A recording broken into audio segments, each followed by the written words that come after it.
Triple B's in the building. Big Baller Brand supports the NBA buzz and the inside buzz. We with you, man. Triple B style. Hi and welcome to episode 17 of Inside Buzz. I'm your host, Mikey Domagala. This episode probably looks a little bit different. I have my Inside Buzz merchandise with the front logo and the back logo. Thank you to Alphabet Greek here in Plainview, New York for the hookup. You could find the merchandise in the description below and on InsideBuzz.net. And I would also like to give a shout out to my friends at Understare.com for giving me this personalized NBA Buzz desktopper, which you'll be seeing in every Inside Buzz episode from here on out. For episode 17, one of the most underrated scorers of the 1990s joins me. 5'11", Dana Barros was a 14-year NBA veteran who had his best seasons with Philadelphia in the mid-90s.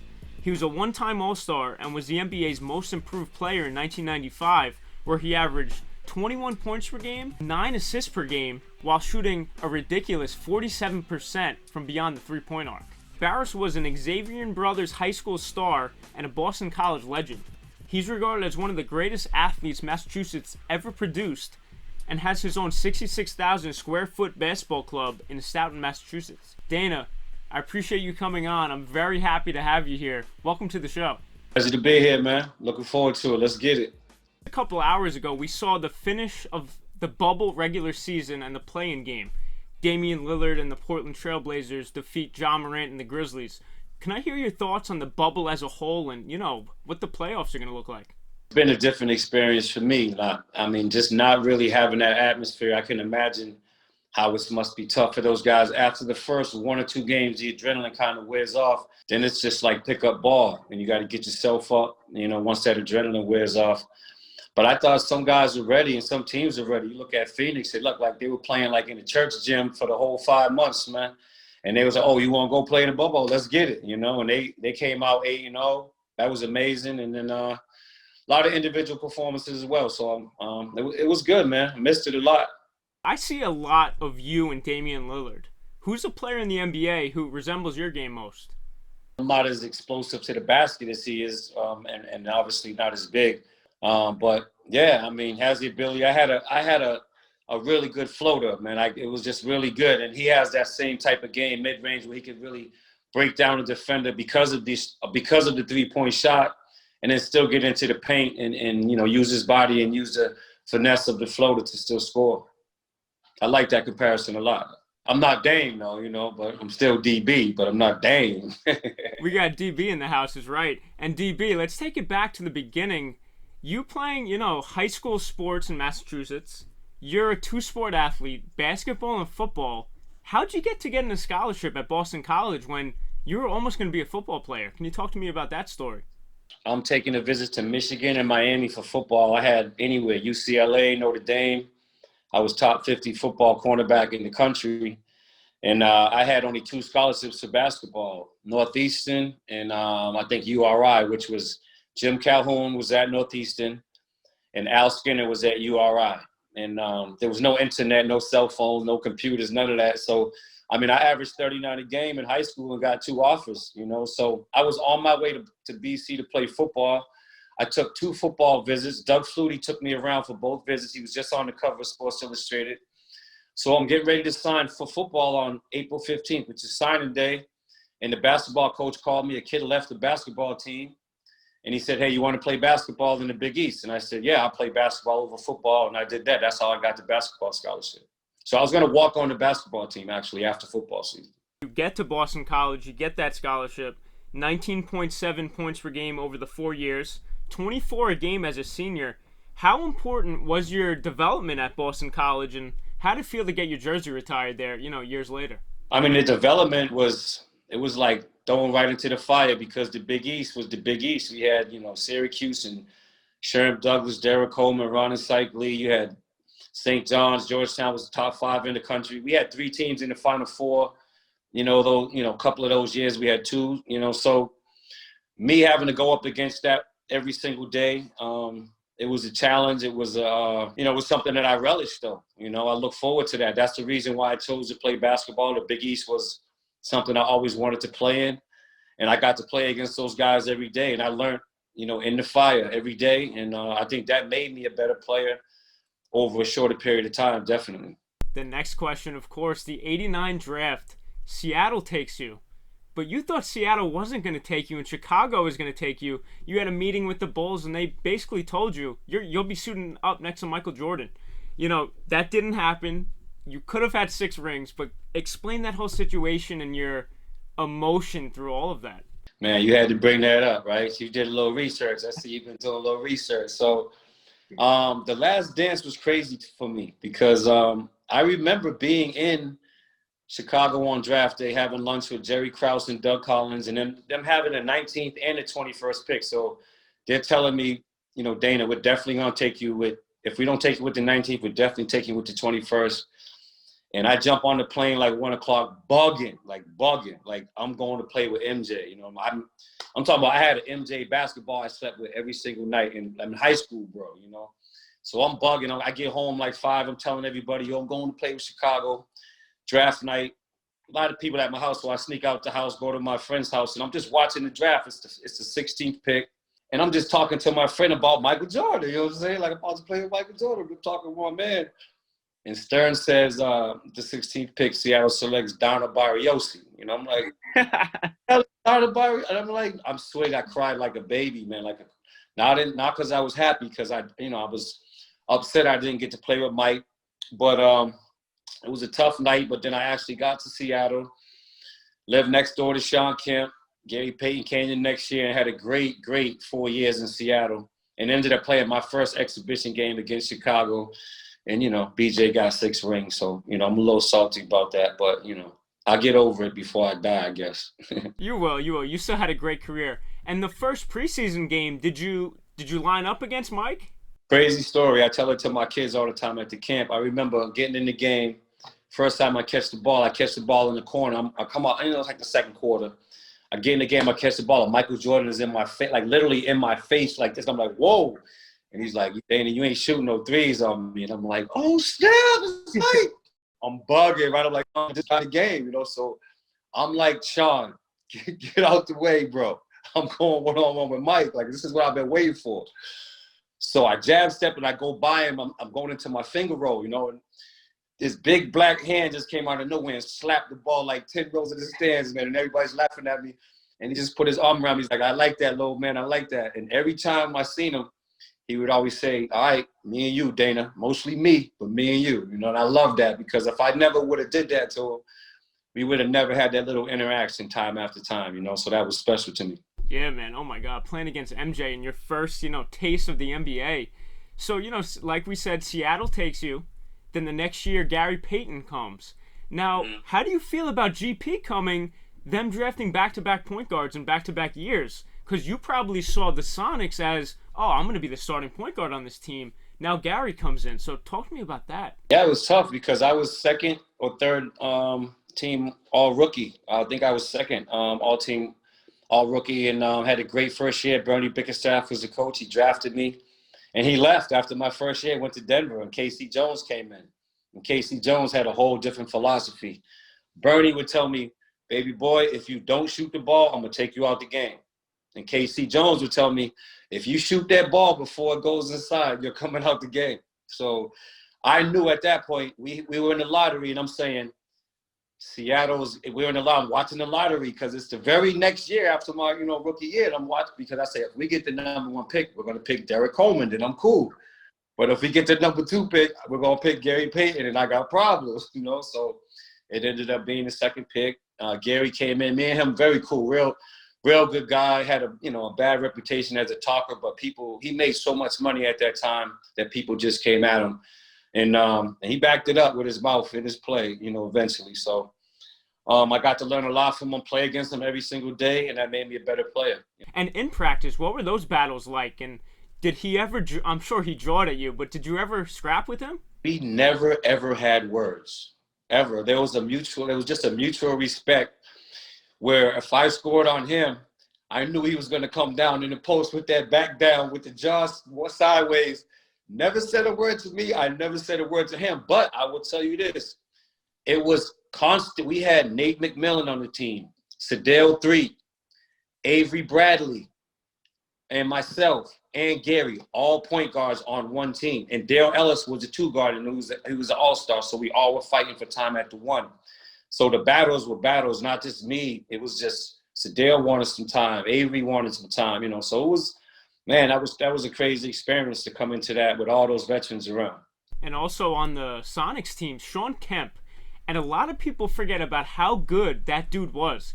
If he was playing today, do you think he'd break the internet with his dunks and all of his crazy highlights that, you know, he'd be doing? Greatest dunker ever in game. Maybe not win a dunk contest, but the greatest dunker ever in game. People talk about Zion. He's a 6'11" Zion with better handle, better passing. I mean, he was the coast-to-coast dunk master. Like, he would get the rebound behind his back, between his legs, cuff it, bring it back from, like, behind his neck, and dunk it on you. So I tell, even in my camp today, I tell all the young kids when they ask me, oh, who's dunking? You dunking? Who dunked on you? And I say, just look up Rain Man. That's all I'm going to tell you, Rain Man. Just look that up. The illest ever. So all the young cats out there, stop playing, man. Do your research. That's what YouTube is for. That saved me. For sure. And my next question was going to be about Zion, because I see the comparisons with him and Shawn. But since you answered that, vow for the city of Seattle to get a franchise. Disgusting, man. Disgusting. That was the best fan base I think I've ever played in. You know, the Celtics have a great fan base, especially like the KG years. That was like unbelievable. But Seattle was unbelievable fan base, just great people in the city, supported the teams through the good and bad years. And to have the team leave over, you know, not getting a new arena, not being paid by the fans themselves who had already renovated an arena. You know, it's a long story. You can look it up. And it wasn't anything about the fan support, because that was phenomenal. So I think it's a travesty that it's been, 20 years? No, 15 years or something like that? Yeah. You know, so I think if that team was taken, there should have been an immediate, you know, plan to put a team back in place there. So I think it's pretty sad, because those fans out there were unbelievable. They say heart over height. You're 5'11". How'd you gain respect early on in your career?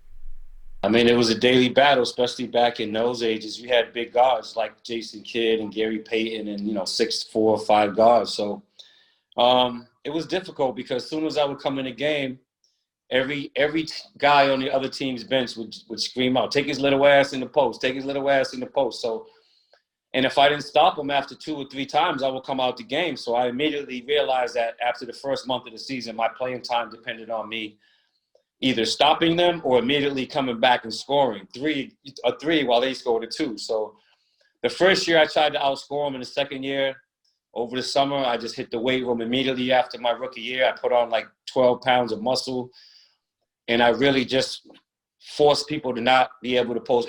They couldn't really post me up.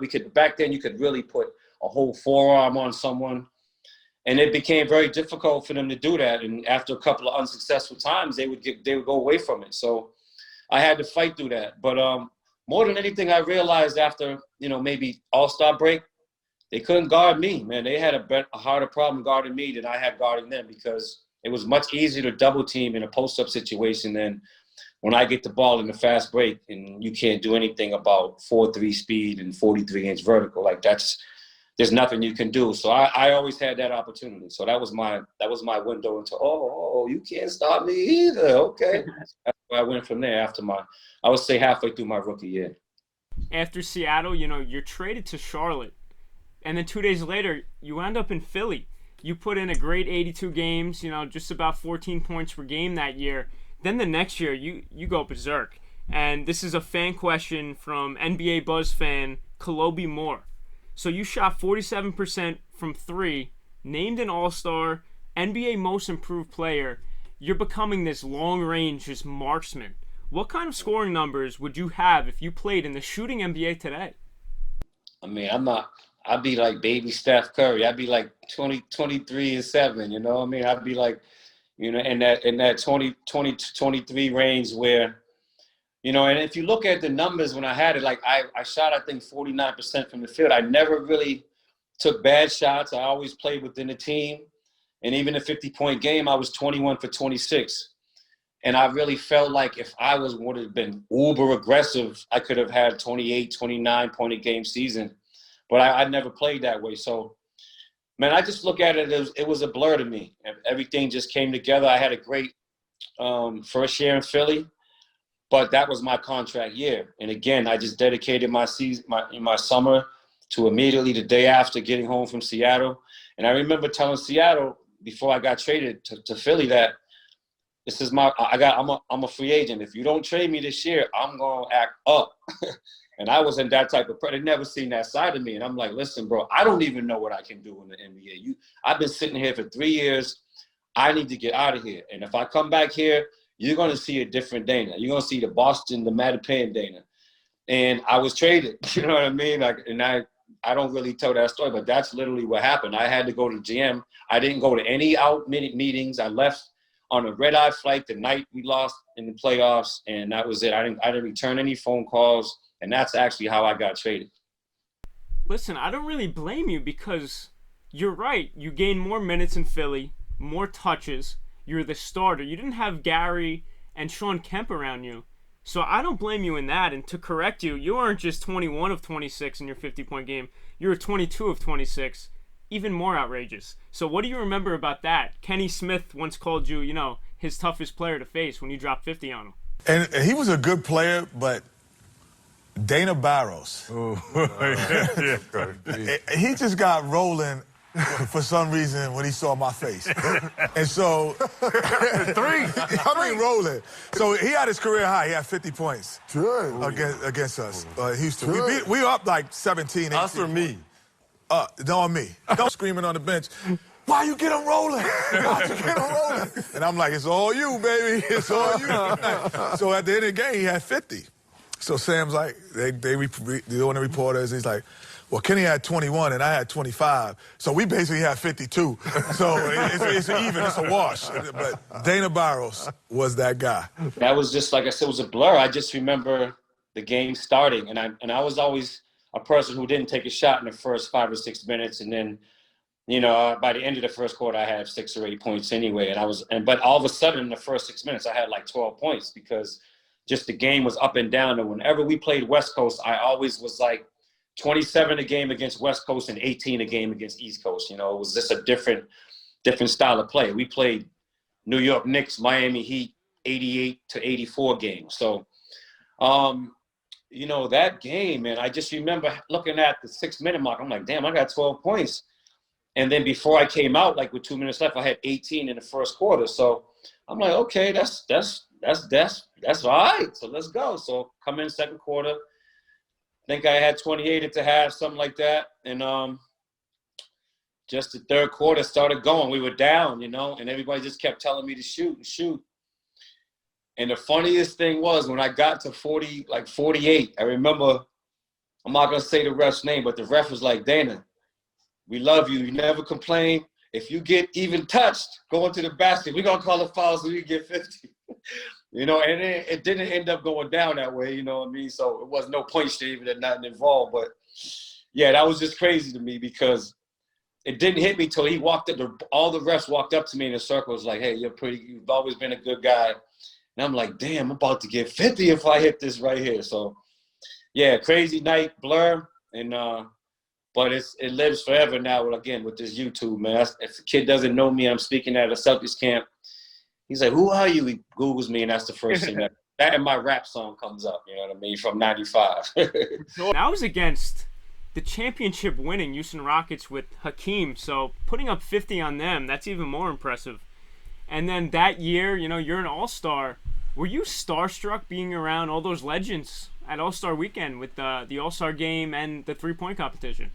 Yeah, it was a little weird, man, with Shaq and Penny Hardaway, Patrick Ewing, just Scottie Pippen, all those guys just sitting in being in the warm-up line, calling my name. Yeah, that was a little surreal. And I wish I played a little more. I remember Brian, the coach of the Orlando Magic, was the coach, and Penny Hardaway that was his first All-Star game. So he really played Penny like 38 minutes. I got like 8 minutes, And I was a little like, damn, I wish I had a little more time. But I got my little 5-6 points and hit my three. So, again, it was an amazing experience. I was in a 3-point contest that weekend as well.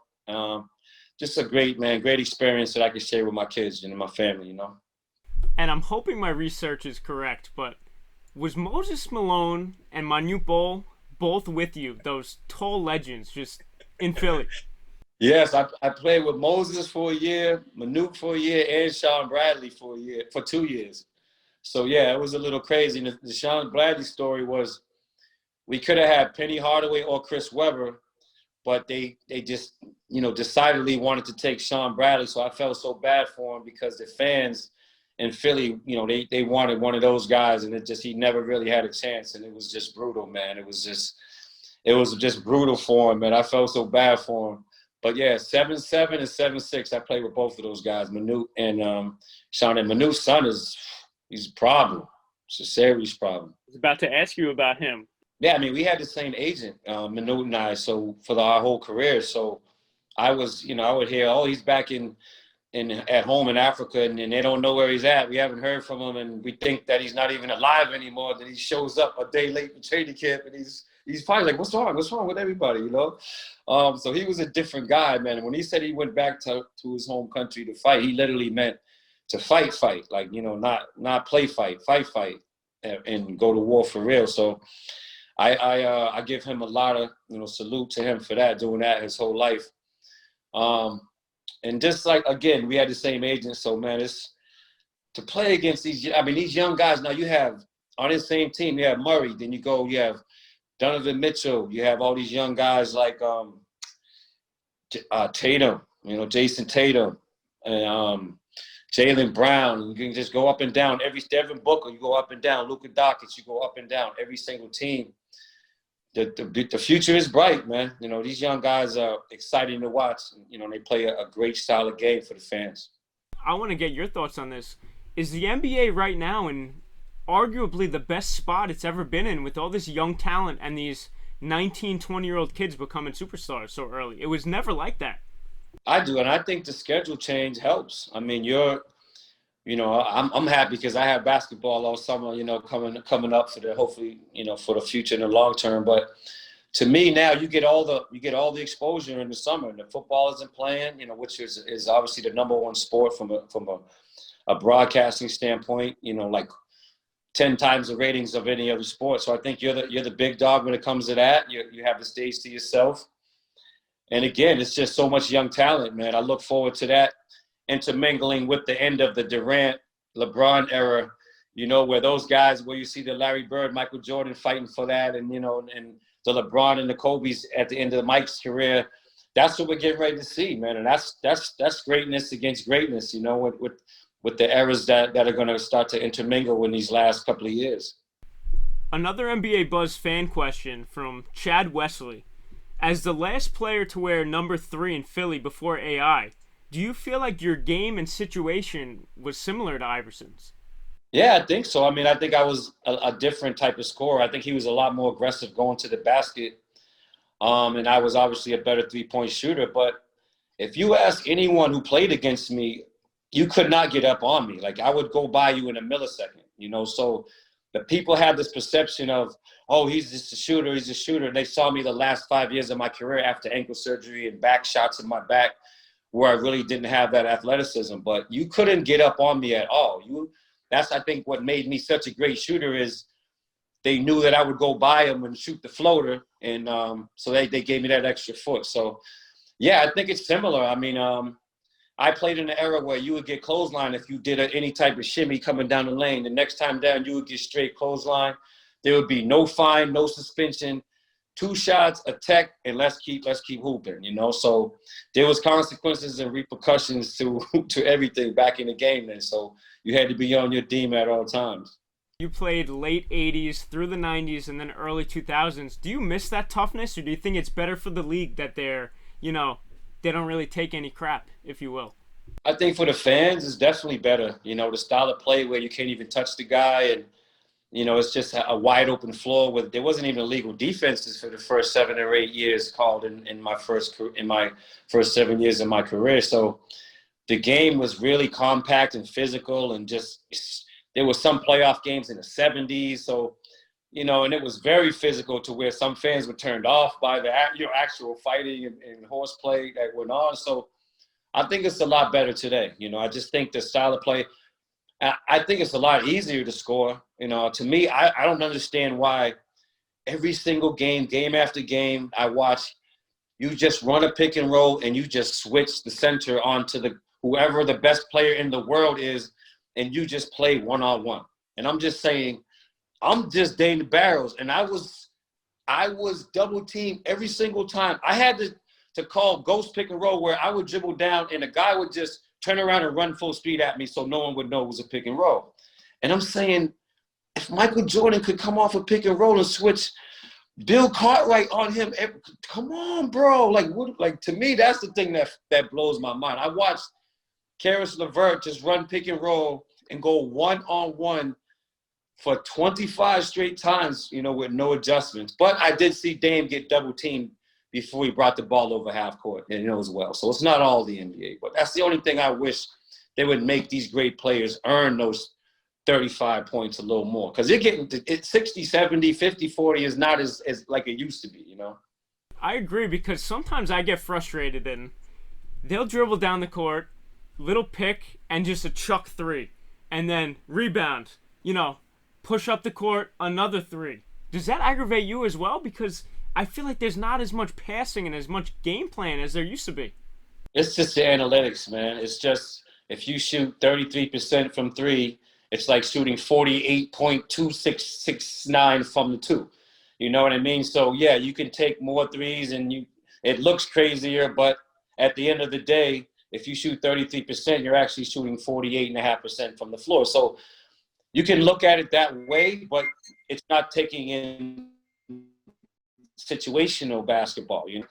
With 2 minutes left in the game, you don't want your fourth best three-point shooter just jacking up a three-pointer. That's the analytics fly out the window because you're not incorporating time, place of the game. So that's the only thing that drives me insane is just, yeah, okay, I don't with 2:30 left, I don't want the center stepping out shooting a three if he's a 28% three-point shooter. I don't care what the analytics say. You know what I mean? So, yeah, and then also I think I get discouraged when they call a 32% three-point shooter a good shooter. I just want to jump through the ESPN and slap somebody. Come on, man, that's not a good shooter. It's an insult to the Reggie Millers and the DBs and the Steph Currys of the world because it's not that easy, man.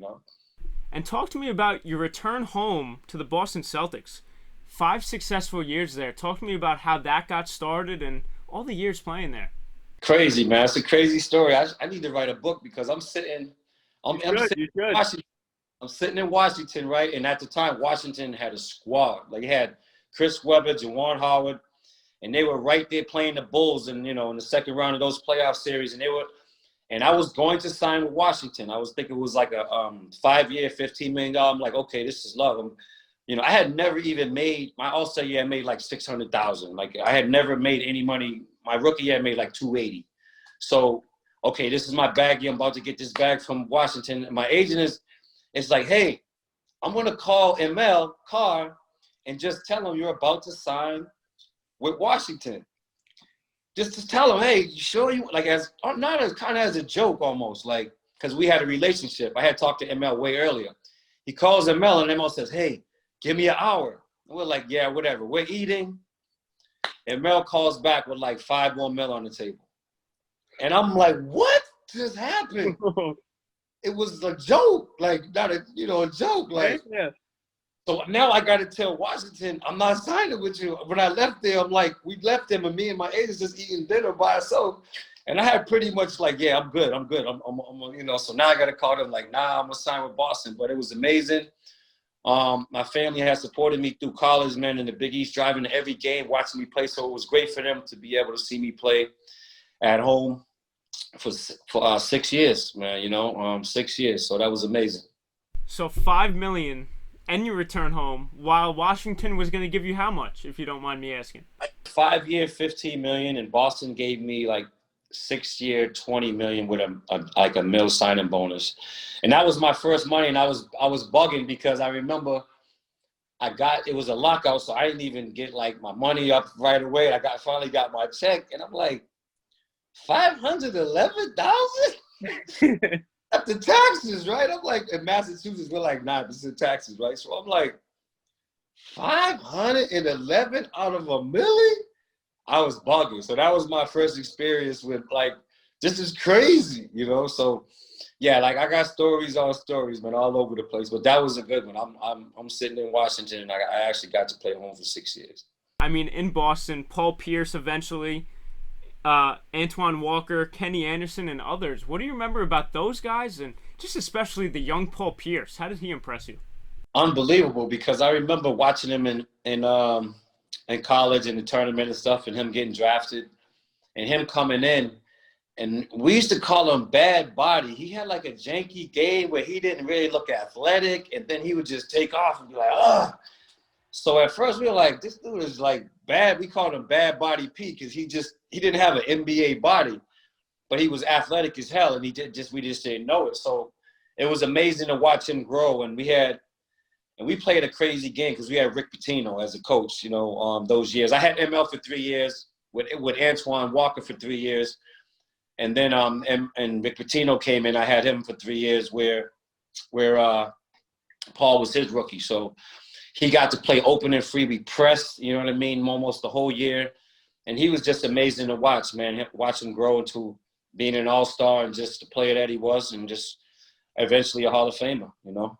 2000 stabbing incident. I know you were close with Paul back then, and he miraculously recovered 11 stab wounds, 82 games, 25 points per game, 6.4 rebounds, 3 assists. Talk about his resilience for coming back with all that and, you know, overcoming all that adversity. Paul was my best friend. Me, Paul, and Eric Williams hung out every single game.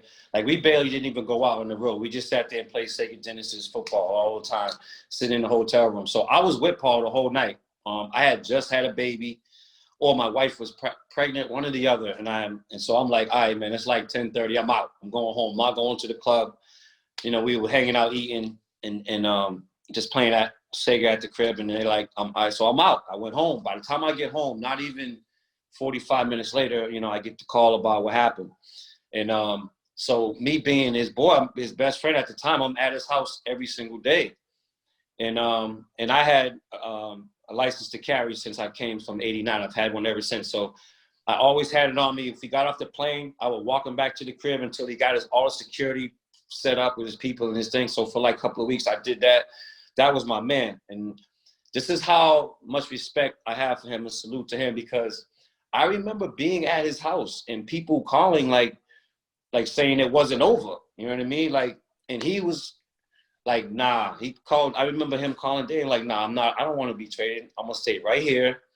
I'm gonna go face to face with this NBA. I'm gonna be back next year on time, and I'm gonna get busy.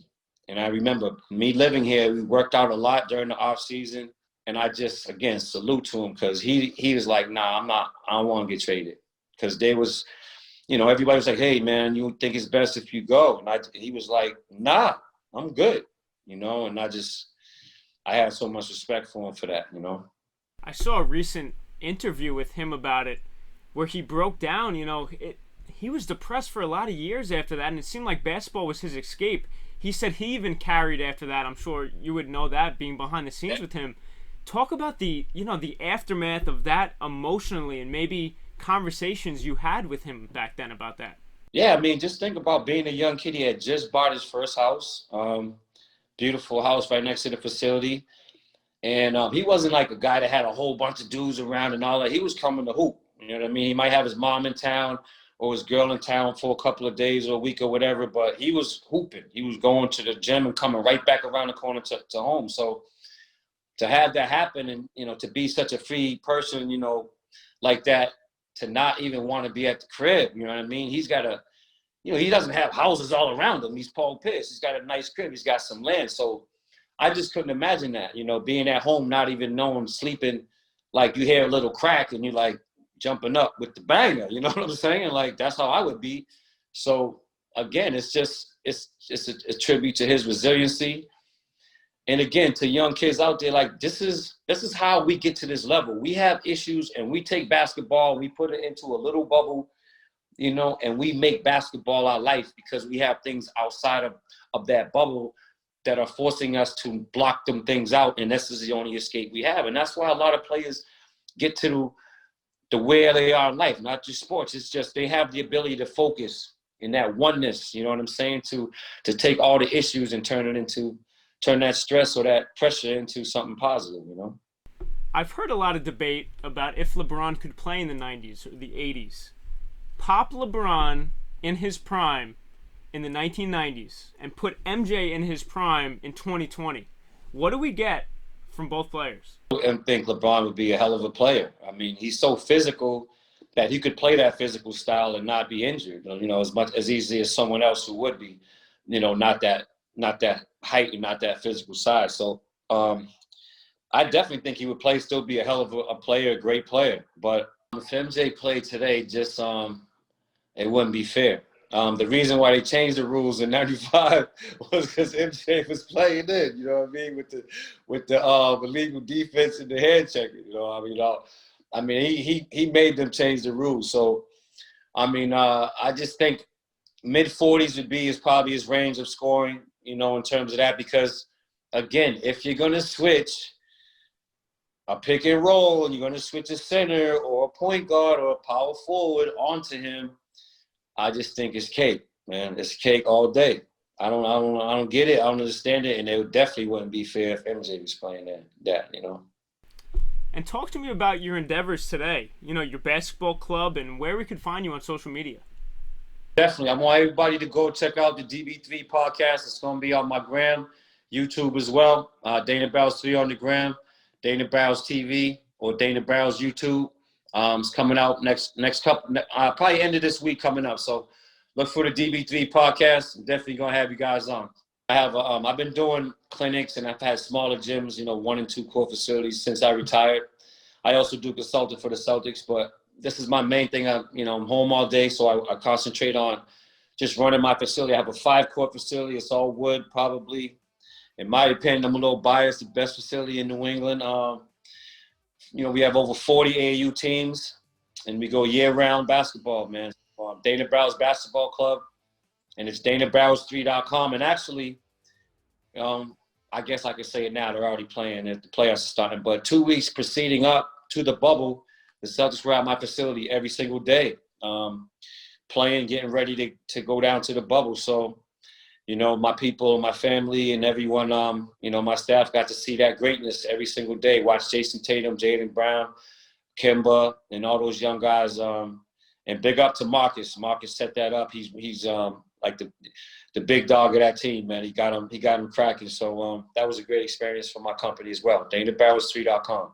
It's funny because weeks prior, I did see Jason Tatum and Jaylen Brown going one-on-one somewhere, and I was actually thinking, where are they allowed to play? So that's interesting. So how many days were they there, and were they running full scrimmages, the full team? Go a little more in depth about that if you can. Yeah, I mean, they were playing straight ball. I mean, it wasn't no drills, nothing like that. It was straight hooping. It was crazy because I had my guys, you know, out in the parking lot because you had the Bentleys and the Phantoms and the Lambos pulling up. I'm like, man, y'all are killing me. How I'm supposed to keep the people out? You know what I mean? So we had to have people at the gate, blocking the gate. You know, so it was pretty crazy, man. But it was, again, a great experience. And actually, I still had a couple of the courts open on the other end. So people who were getting trained by my trainers were walking out and would walk out into the parking lot and go, oh, my God, Jason Tatum will be getting out the Phantom. You know what I mean? So, man, it was pretty cool. But, man, again, I think Tatum grew a couple of inches. And just Taco was there, you know, so he hit his head a couple of times on the wall, you know what I mean, over the overhang. So it was great, man. It was awesome to see them young boys. I'm looking forward to that on Monday night. Amazing. And you want to talk about branding for your company, you know, just all those Celtics knowing that you got that facility to hit you up. That's perfect. And to end it, who do you have going to the finals and who wins it? Man, if you'd asked me 5 months ago, I think that would have been a lot easier. I would have said either LA, either one, or Boston and Milwaukee. You know what I mean? That's who I have the Final Four. And I still kind of lean that way. But listen, I'm going to tell you, as an athlete, man, this is different. This is different. You see, when I'm watching games, I'm watching some periods discombobulation on the court. You know what I mean? I'm seeing turnover, then we go back, turnover, then we go back, turnover. I'm watching some bad basketball, and there's no adjustment periods now, you know? So I look for some teams to be, those first 2 games, you better come out and at least split 1-1, you know what I mean? Because I don't want to play Utah in the first round. I want to play Denver in the first round, Houston in the first round if everyone's healthy. These first round, Portland in the first round, if they're playing well and knocking down shots. So it's scary to me. If I'm a player, I'm on edge. I'm on edge because I know we're not clicking as a team. We can't be. You know, Phoenix was the anomaly, you know. I just don't see how you can be sure that this team or that team is going to play up to their ability. And that's scary. But I still would have to put those 4 teams in the Final Four. And I'm going with the Celtics. Damn. And the Clippers, man. I just think the Clippers are too deep. And with Rondo out, you know, I was on the Celtics staff when Rondo was here. Huge difference, man. He'll go say, give me the ball to LeBron. I'm running this. And take LeBron off the ball and make sure that the offense runs differently and smoothly. And I think when he's on the floor, you don't get that shot clock down to 3 and 4 seconds every single time as when LeBron has the ball. And that's no disrespect to him. Obviously, he's the best player in the league. But I just think that's the way he plays at a slower pace. Avery Bradley as well, not being a defensive stopper. Absolutely. You can't. And he picks up. Avery Bradley would be picking up Kawhi 94 feet or Paul George 94 feet, working them. And that absolutely is a big difference as well. We're on pace for some great basketball game this postseason. Ladies and gentlemen, Dana Barros, episode 17 of Inside Buzz with Mikey Domagala. Dana, thank you very much for coming on, my man. Anytime, man. Let's catch up after the first or second round. Let's chop it up again. Anytime, bro.